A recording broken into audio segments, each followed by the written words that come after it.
ମହାମିଲନରେ ଇତିଶ୍ରୀକରଙ୍କୁ କୀର୍ତ୍ତନ କରବାର୍ ଲାଗି ମନା କରାଯାଇଛେ।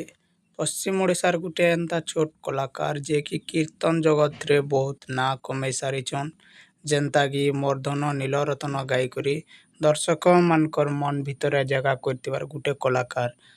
ତ ତାକୁ ଆଜି ସେଇ ମିଟିଂରେ କୀର୍ତ୍ତନ କରବାର୍ ଲାଗି ମନା କରାଯାଇଛେ। ତ ଆସୁନ୍ ଟିକେ ଭିଡ଼ିଓ ଦେଖିନମା।